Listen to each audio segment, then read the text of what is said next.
Greetings, comrade. Our interview with Dmitry Potapenko happened and it was about an hour and a half long. However, I want to do it in the news style, fully dubbed, and that has taken us more time than we expected. So, meanwhile, let us continue on with Stalin. There's never enough Stalin anyways, and in this episode I would like to cover his personal involvement in the Civil War. If you want all the general details, then they are in my Lenin series about this period, but like I said in previous episodes, we'll be focusing on Stalin and what he did during this period personally. Now, a very important spot for both Stalin's career and future marriage was his work in Tsaritsyn.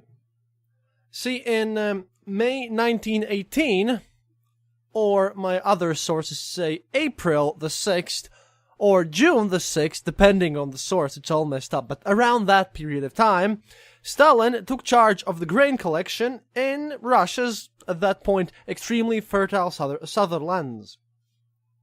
Together with his secretary, Nadezhda Aluliyeva, a detachment of infantry about 400 strong, and 2 armored cars, he entered Tsaritsyn, which is now called Volgograd, and, for a long while it'll be called Stalingrad.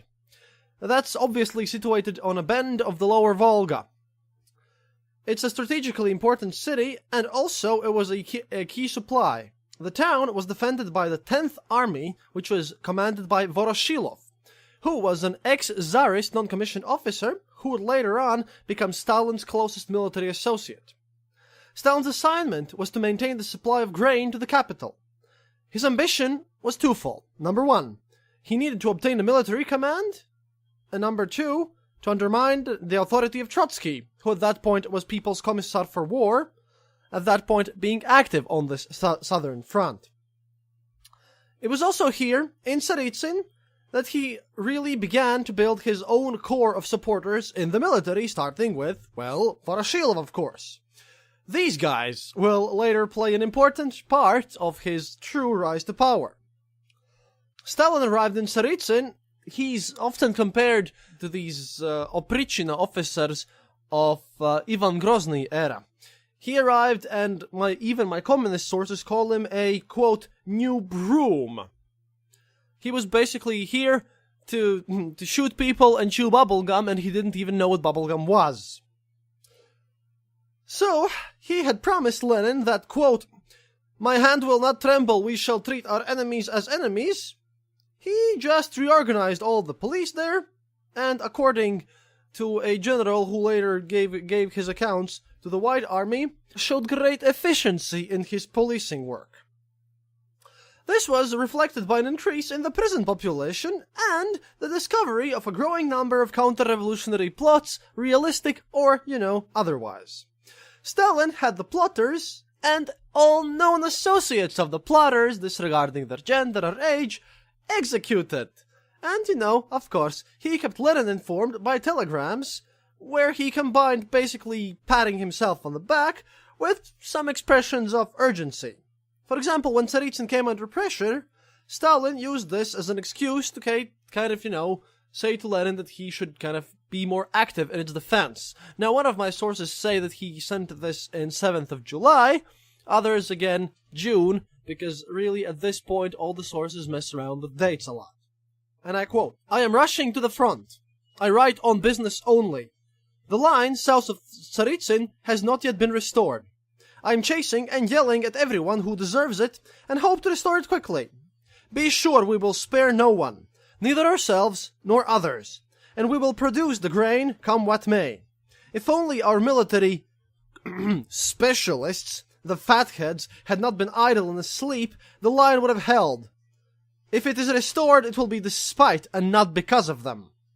Communications with the center are so bad that we must have a man on the spot with the full authority to take urgent actions without delay. Yeah, now you've been listening to Stalin's series so far. Here you can see Stalin's aspirations of the future, so to speak. The telegram is also kind of a flank attack on Trotsky, who had literally introduced these military specialists, who were ex-Tsarist soldiers, into Red Army. The move was opposed by those who believed that a revolutionary army should only consist of a people's militia fighting as partisans.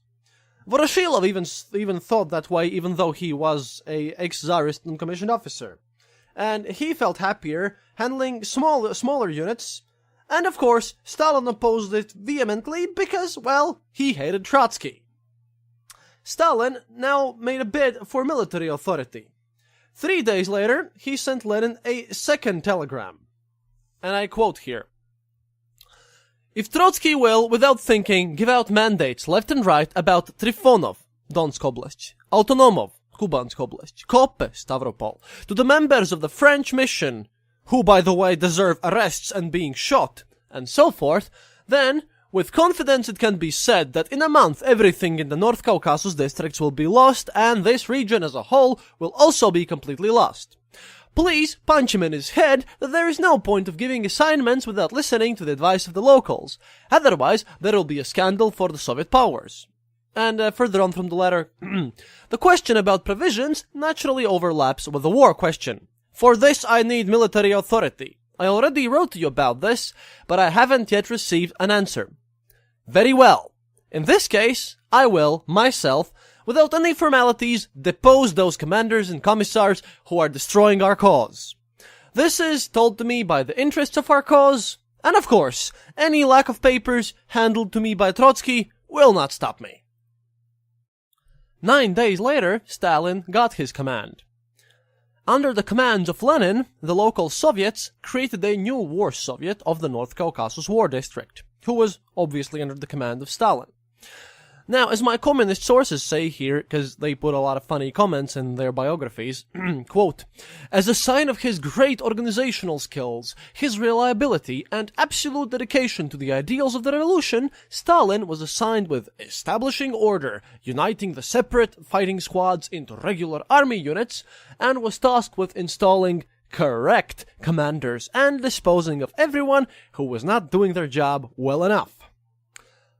Now, there are some other views on how he got his command. For example, historian Avtokhranov has suggested that Stalin had blackmailed Lenin into giving him his appointment by threatening to withhold grain supplies. However, I couldn't find any documental evidence for this, and Avtokhranov himself also doesn't provide it. Now, even though we could imagine that Stalin would probably blackmail someone, in fact, he most certainly will blackmail someone in the future, and he would do that regularly.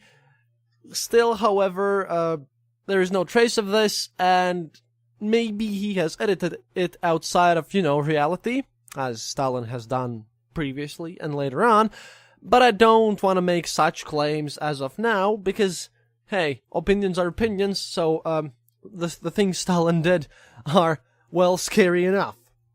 Because, obviously, Stalin used his new command to undermine Trotsky.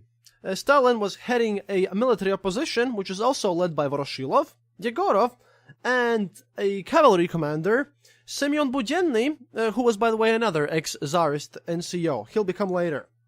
Stalin firstly noticed Budenny in July 1918, or August 1918, depending on the sources, when Budenny managed to win an argument with Trotsky's appointee Snesarev. Budenny then led a successful cavalry raid with Voroshilov. So, when the ex-NCO asked Trotsky to develop a new Bolshevik cavalry, as he used to be a cavalry commander, Trotsky objected. Quote, "The Red Army could not develop cavalry, since this is a very aristocratic family of troops, commanded by princes, barons, and counts." But as Stalin got his command, Budenny got his cavalry anyways. And, some of the Red Army's future leaders, Timoshenko, Rokossovsky, and Zhukov, they all served among its commanders. Just like Voroshilov, Budenny will remain close to Stalin, and he will display a loyalty, which, Stalin rewarded him with by actually allowing Budenny to outlive Stalin himself. This will become very interesting later in the story. Budenny is not going anywhere. Stalin then decided that, hey, we are not allowing Trotsky to do anything. How about every officer ever whom he has installed and, considers important, the Trotsky specialists? So, Stalin imprisoned the senior specialist and most of his staff on a barge anchored in the middle of Volga. This is gonna be fun already, I tell you. Trotsky sent an angry telegram, which Stalin dismissed with the instruction, disregard this. The specialist himself, the kind of older specialist himself, was eventually released, but everyone else on the specialist staff, well, they all died, because the barge went down with everyone on it, and, official data tells me that the circumstances remain unexplained. However, it is fairly, non-surprising, if you think about it, to know what happened with these guys here. After that, Stalin continued to write messages to Lenin. He bombarded him with telegrams, demanding increasing amounts of stuff. He also asked in one of these telegrams a submarine and a number of minesweepers of modest size. In return, of course, he promised 10 million unicorns. Basically, even though he promised great successes as a military commander at this point, Stalin was really nothing special at this point. Once he committed an entire division of green troops, which was captured completely by the whites. When some were later on rescued, Stalin demanded the traitors to be executed. Assessing Stalin's performance, Lenin observed, quote, "It is permissible to sacrifice 60,000 men, but can we just throw 60,000 away? I am perfectly aware that you killed many of the enemy, but had there been specialists, had it been a regular, not a guerrilla army, we would not have had to throw away 60,000 men." So yeah, this wasteful way with men, which becomes his characteristic really, was not the only way how Stalin managed to fail in Tsaritsyn. He was insubordinate and logistically incompetent. His forces were poorly handled and completely undersupplied at all times. He also completely exaggerated of everything he did in Tsaritsyn in his numerous amounts of telegrams, which nobody checked and whom were later fixed by the propaganda materials of the Soviet Union. But yeah, his behavior at the front was not quite characteristic. Stalin was not prone to making promises which he could not deliver, nor did he move against rivals before he could be sure of crushing them. This will again come to front later on. A lot of historians suggest here that maybe at some point all of this executive authority kind of went to his head, kind of made him do rash things, made him commit mistakes, which he will later on kind of play with admitting. Stalin will not be happy in his later memoirs about his time in Tsaritsyn. Of course, he will exaggerate things, but in private letters you will see that he himself considers this not to be his best time in power. Also, then, there's also the question of his attitude towards Trotsky, whom he hates with passion now. Trotsky was obviously an intellectual. He was an orator, a charismatic public figure, and a Jew. Trotsky, and I quote here from a nice description given to us by Alex de Jong, quote, "inspired a loathing tinged with envy, unusual even by Stalin's standards, until he became the focus of everything that Stalin hated most. If anyone or anything could make him abandon calculation and fence-sitting to act irrationally, it was Trotsky, and this probably explains Stalin's behavior as he mounted his first direct challenge to his rival." End quote. Well, this is somewhat kind of like Trotsky explains the episode and what was going on there himself, as he observes that, quote, "Stalin joined forces with Voroshilov, which was crude and incompetent, but did so in such a way that he could beat a retreat at any moment." End quote. On a more personal note, while Stalin and his gang members, Voroshilov and Budyonny, were plotting and actively working against Trotsky, whom they called, quote, "commander of the operette," loudmouth, and comrade ha-ha-ha, Stalin also began flirting, to the best of his abilities, of course, with his young 17-year-old secretary Nadezhda Aluliyeva. By this point, Stalin himself was 39, by the way. They lived in a fancy train sleeping car, the same one he had arrived with in Tsaritsyn. It had belonged to a professional singer who had covered the walls with light blue silk decorations, and it, together with, being Stalin, must have left a deep impression in the young girl. And Nadia wasn't alone there. Wives used to support the generals at that point in the front, so wives of both Voroshilov and Budyonny also were there in Tsaritsyn. So, I'm sure they had a lot of fun together. You know who didn't have fun? Trotsky. Because, for example, in October, his patience ran out completely, and he sent a telegram to Lenin. Quote, "I absolutely insist that Stalin be recalled.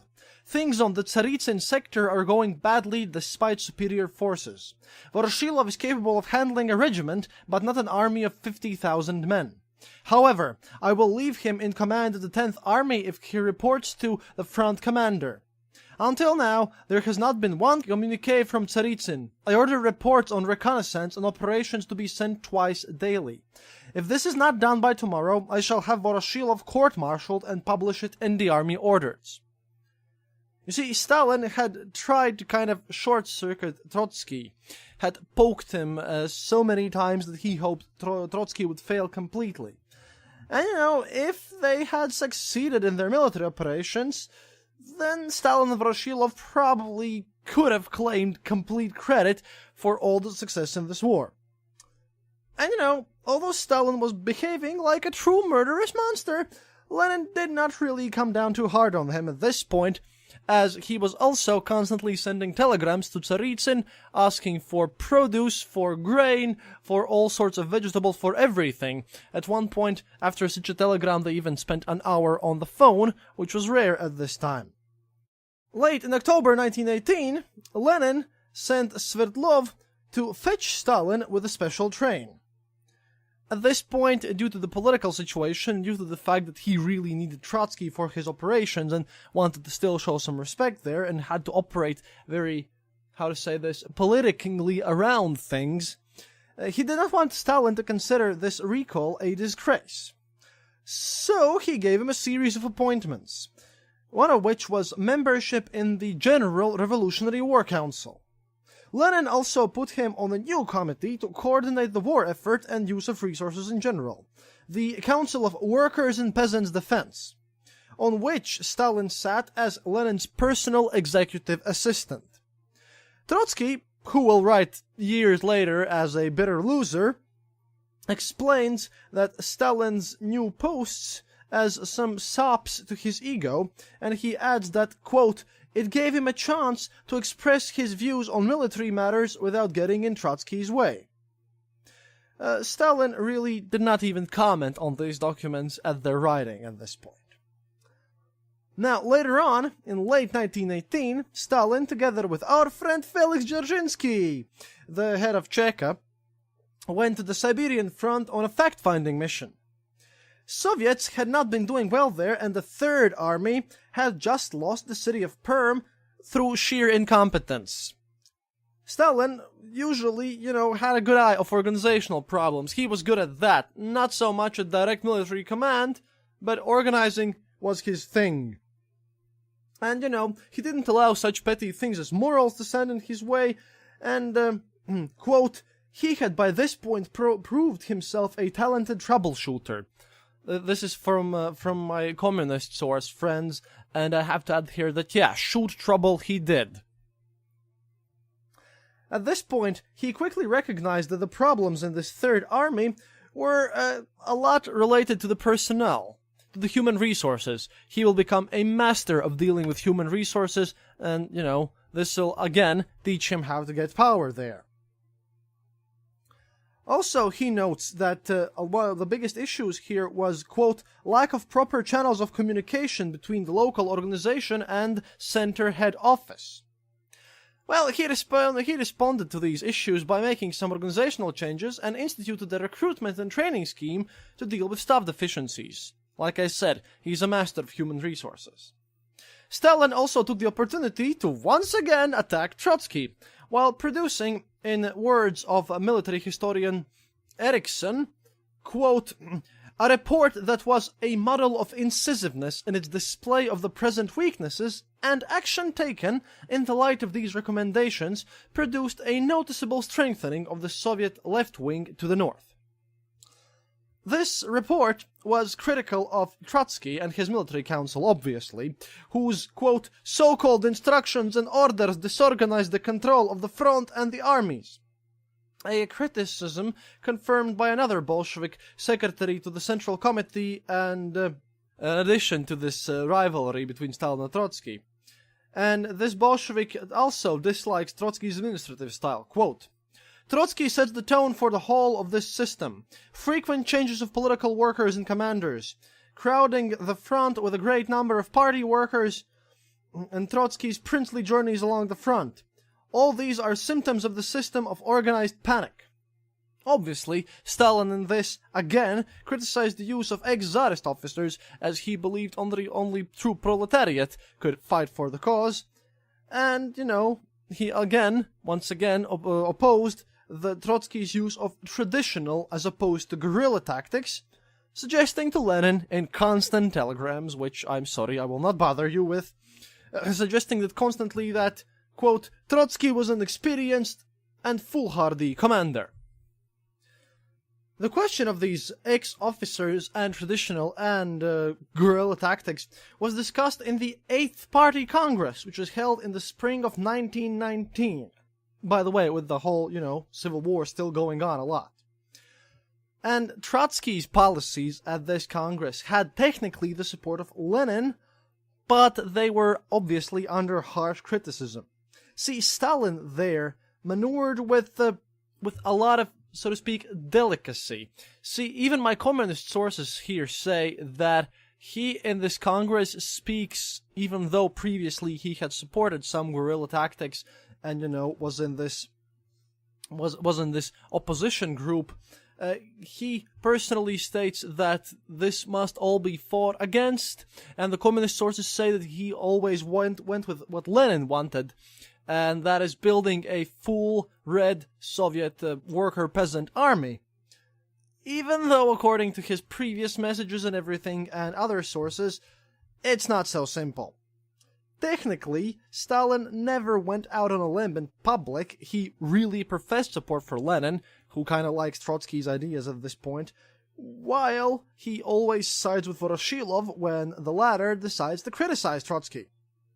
And Trotsky obviously singled Stalin out as the leader of the so-called Tsaritsyn group, which was, quote, bent on destroying my authority and attacking my supporters, end quote. And yeah, this was the stricter setup of lines between this Stalin-Trotsky antagonism. See, Trotsky was the thinking man's revolutionary. He was a charismatic figure, the demagogue, so to speak, but very political, very hardcore revolutionary. And he was backed by a number of loyal supporters, a lot of whom were Jewish, and he was kind of this intellectually supported guy. But he remained a political lightweight within the party, as, he had arrived there later than the rest of them.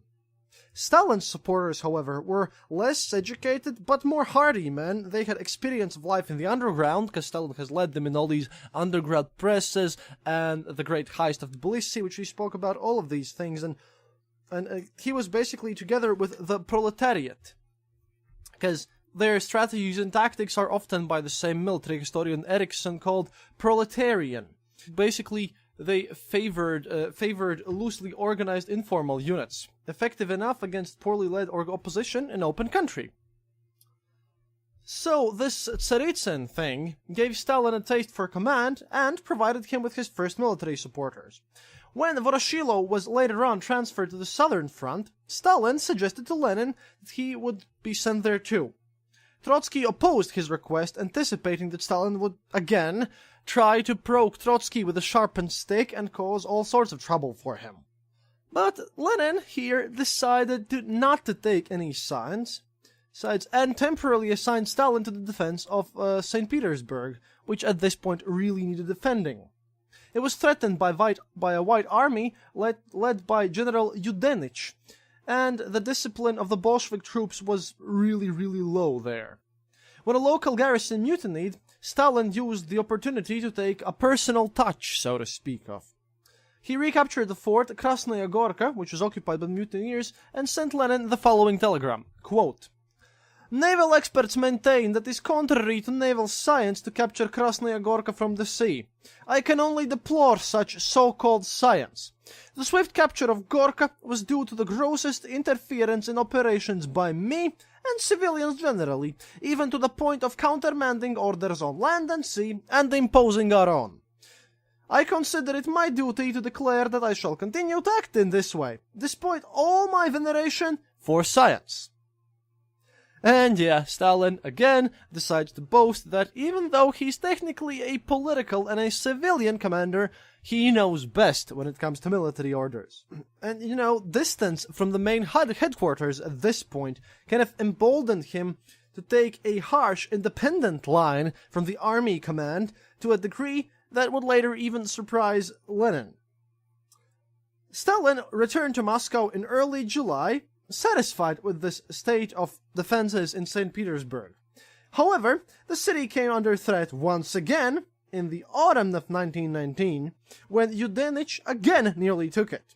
This time it was Trotsky who rushed north, turned defeat into a brilliant victory, and was given a triumphant welcome on his return to Moscow. He didn't send any self-glorifying telegrams to Lenin, by the way. So far, the new regime, by this point, by the Trotsky's victory, had not decorated the people, responsible for army command, kind of their heroes. Successful field commanders, at this case, were given wristwatches, which were a rarity back these days. The Politburo now voted to invest Trotsky with the newly invented Order of the Red Banner. Towards the end of the meeting, or so Trotsky wrote, Kamenev proposed that Stalin be given the decoration too. And when asked why, he replied, "Can't you understand? This is Lenin's idea. Stalin cannot live unless he has what someone else has. He will never forgive it." And obviously this is just some random gossip here, and this is what Trotsky says.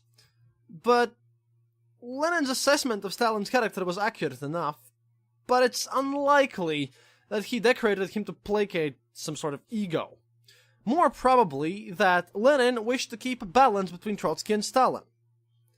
Historic precedent had great prestige for Marxists in the danger of Trotsky, the big military hero, following in the footsteps of the young Napoleon, as they really equated at this point themselves with the French Revolution, as you may have noticed from the Lenin series where we discussed his writings. The comparisons are always present there, and Marxism always believes on this historical law, so their revolution is a continuation of the French Revolution.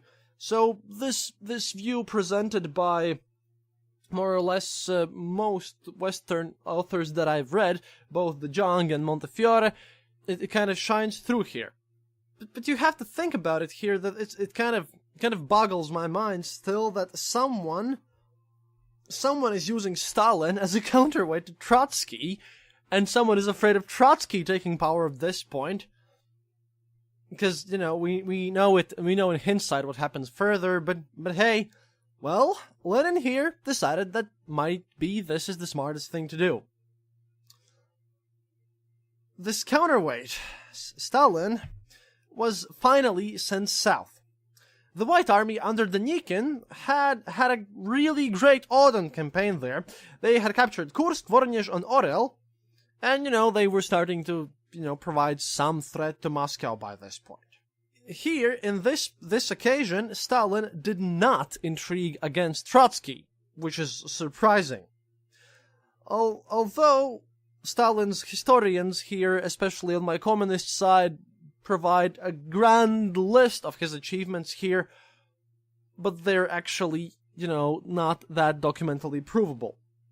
Here, according again to Eriksson, we see two schools of thought about the way to counterattack Denikin.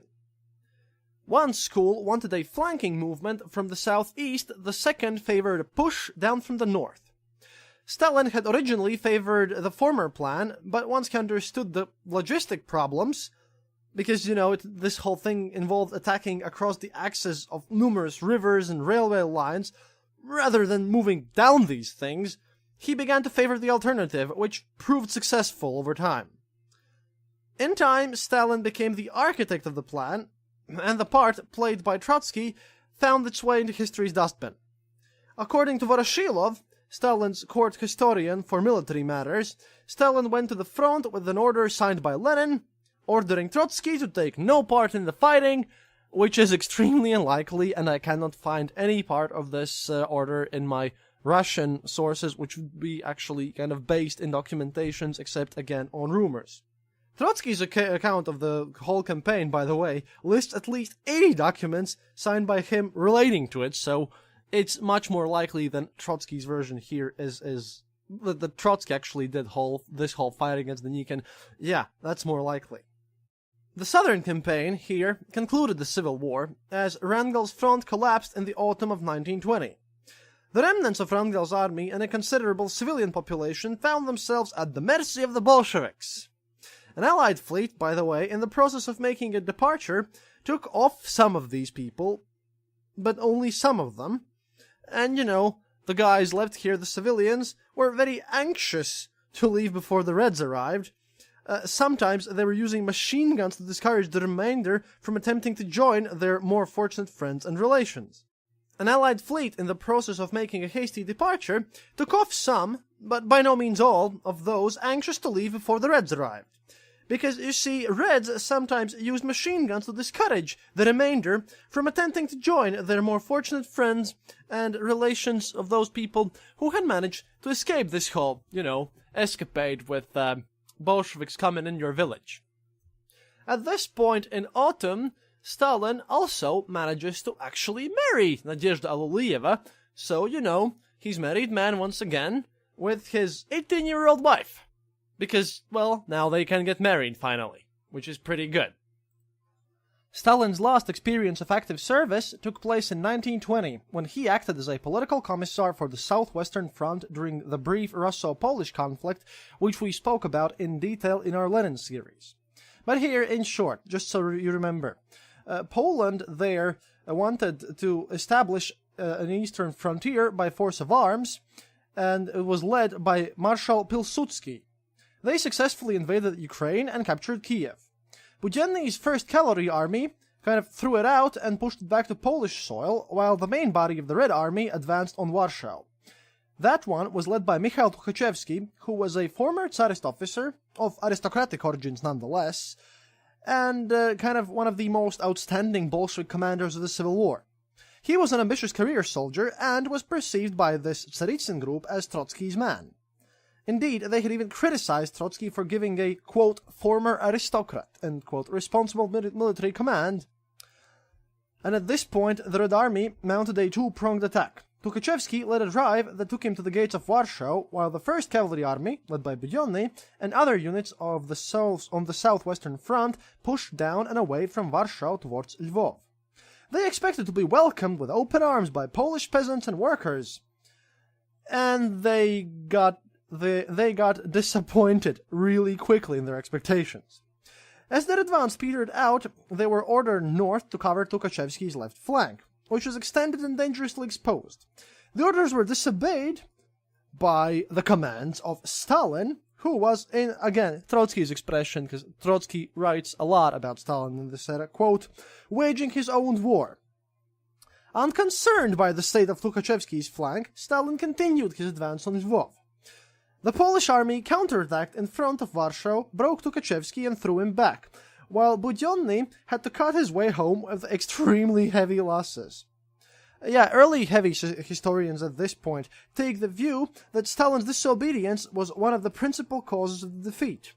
Although Stalin kind of attempted to shift responsibility onto Ivan Smilga, political commissar on the Western Front and another appointee of Trotsky, that really wasn't convincing at the time. Lenin's only recorded comment on all this situation, by the way, is, quote, who on earth would want to get to Warsaw by the way of Lvov? And this more or less concludes Stalin's direct service at war during this Civil War era. But now it's time for Ask Uncle Joe. And this time it's not going to be Ask Uncle Joe. I shall instead answer a non-Uncle Joe related question sent to us by our listeners, who just recently found out about Red Rifleman. As previously in Lenin's series, we spoke about the riflemen who were fighting for the national independent Latvia, the bourgeoisie Latvia, as Stalin would call it. But yeah, let us look at an article from the newspaper The Communist, which was the official paper of the Communist Party of America, from August the 2nd, 1919. It's called Regarding Latvia's Army, which was interesting because in November the 18th, 1918, the kind of independent Latvia was proclaimed, but at this point we were also involved in this Soviet Civil War, again, as in those series. So here's the article, quote, Soviet Russia knows quite well the Lettish sharpshooters, which we now know as Latvian Red Riflemen. The Russian proletariat knows the sacrifices of the Lettish soldiers laid on the altar of the socialistic revolution. Despite all attempts of our enemies, despite Lockhart's subsidies, lies of the Kazan and Siberian counter-revolutionists, the Lettish troops have remained faithful defenders of the socialist revolution. And when the battle cry was raised, to Latvia, the Red sharpshooters and the Lettish workers came forward from the vast expanses of Soviet Russia toward the west, in order to create their own Soviet Latvia. Many still think that Red Latvia acts separately from Russia, but this is a great error. Latvia is so closely connected with the Russian social revolutionists that there can be even no thought as to their being separate. If one speaks about the uprising of the proletariat against the bourgeoisie and of capturing power at all cost, this can be said of the Lettish proletariat. They had taken the power into their own hands even before the arrival of the Red sharpshooters. The Lettish soldiers have proven to be the defenders of the proletarian gains. The whole civil population thought that the clearing of the Baltic region from the White Guards was a matter of a few days, but in the higher, directing spheres, people regarded this question quite differently and expressed grave apprehensions. I remember now, after the taking of Valka and Valmiera, Comrade Vācietis was indignant when the main forces moved not towards Reval, which is Tallinn now, but against Riga. It was not the fault of Vācietis that his strategic plan was not complied with. But this is not the subject of our discussion. One questions the directing military thing is clear. The apprehensions have come true. All know the results. Sections of the Estonian Red Army had to retreat. The heaviest burden of fighting with the White Guards and Estonian and Finnish bands was carried out on the northern front of Latvia. The offensive of the Estonian Finnish White Guards began at the time when the entire front of Latvia was yet weak. At many points and in many directions comparatively small detachments were operated, which have not yet succeeded in effecting a junction. War commissariatists, which is a weird old word, were not yet organized, through which we might have begun mobilization and training the mobilized and volunteers. Further military operations disclosed immediately that the army of Latvia had not reached the stage desired and that it had passed through a period of disease. The army of Latvia at the present moment is undergoing the same things as the Russian Red Army underwent at the beginning of its existence. The third conference of communistic sections of Lettish regiments, which took place in Riga on February the 20th, was characteristic. The question of building up a Latvian army was discussed at this conference. From the reports from different localities, it became clear that the Latvian army suffered from lack of discipline and that this had produced a ruinous effect. The officers' command had not teamed up yet. Rights and duties of separate organs are not yet defined. Everyone looks at the army's business from his own particular point of view and pursues his own method. As a result, the wagon is still there. Latvia's army is an inseparable part of the whole Russian Red Army and must carry out the task put before it by the whole revolutionary front. Therefore, the building of the Lettish army must be conducted according to one common principle on one united front. Now this is a bunch of nonsense. Sure, this is kind of interesting. Again, this article was published on August the 2nd, 1919, when we in Riga in October had proclaimed our own independence. See, Bolshevik forces crossed into Latvia from Russia in December 1918, and they quickly took control over most of Latvia, except for a small sliver in the southwest. These quick gains were reversed in relatively short order, though, and the article conveniently explains these military setbacks of the Latvian Red Riflemen by blaming commanders, the command structure, and undisciplined troops. But yeah, the explanation for this reversal is political, not military. The Red Riflemen, or the Lettish sharpshooters, as this article called them, as noted in the article, yeah, they had demonstrated a high level of effectiveness during the communist takeover and following civil war in Russia. The Latvian troops were kind of legendary for their discipline and skilled officer corps. At least those who were there in the Red Army there. So what happened? You know what? Actual Soviet communism happened. So, instead of consolidating their military gains and tactically introducing the new order, these guys chose a different path. The period became known as the Red Terror here, the first one amongst many. The usual summary executions, property confiscation, confiscatory taxes, concentration camps, all of the nice stuff. But yeah, support for the nascent Latvian Socialist Soviet Republic, which was there at the time, quickly evaporated both within the civilian population and armed forces. And, what the article here describes as a lack of discipline were in fact mass desertions and extremely low morale as the troops began to realize, what they had brought up there. And many of the Red Riflemen were attracted to Lenin's promises to end World War I and a guarantee of ethnic autonomy, but the effects of what actually happened were in stark contrast to what they wanted, and in many cases they crossed over and then fought against Soviet control, which ended up in 1922 signing of a peace treaty between independent Latvia and the Soviet forces. But yeah, how did the Red Riflemen actually get there? Well, after the February Revolution of 1917, the same things happened among Latvian units that were kind of typical for the whole Russian army of the time. Political forces competed for influence, overall discipline was lost, soldiers were unwilling to fight, and so on. The processes were greatly strengthened by the riflemen's previous experience, resulting in the conviction that the highest military commands, and officers in general, incompetence, had caused the great losses of Latvian military units. In April 1917, the Executive Committee of Latvian Riflemen Regiments was selected. It proclaimed support for the Bolsheviks' main principles, such as peace without annexations. Nonetheless, most officers and riflemen were not satisfied with such a course of events. So, many units recalled their representatives to this Latvian Rifleman Regiment Union, and instead joined up with the National Union of Latvian Soldiers. So these guys in the article are, in fact, a vast minority of all the riflemen who had fought in the Civil War, of which, by the way, even kind of a personal guard of Lenin was formed out of some 2,000 Bolshevik Red Riflemen. So yeah, at one point, Latvian riflemen did participate in this civil war in Russia, and I will dedicate a whole episode to this.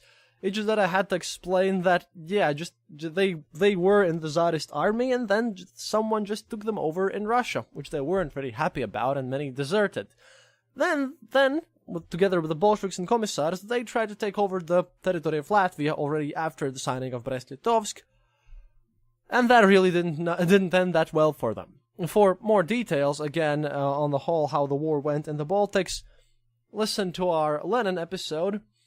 This'll be it for today, and thank you for listening, and I hope you enjoyed this episode, which was made in short order, as to the fact that I spent most of the time translating this interview with Dmitry Potapenko, which I hope to bring you soon enough. Anyhow, I'm glad that we moved again forward with the Stalin series. До свидания, товарищи, and have a great day. Thank you for listening to The Eastern Border. If you have any comments or specific details you'd like to know, you're welcome to leave it in the comment section on our site, theeasternborder.lv, and we'll rummage even to the western border to find you an answer. Like this podcast, subscribe to us on iTunes, Stitcher, or on our RSS feed. Happiness is mandatory.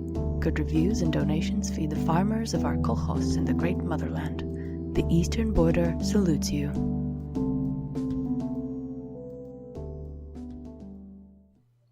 This podcast is part of the Dark Myths Collective.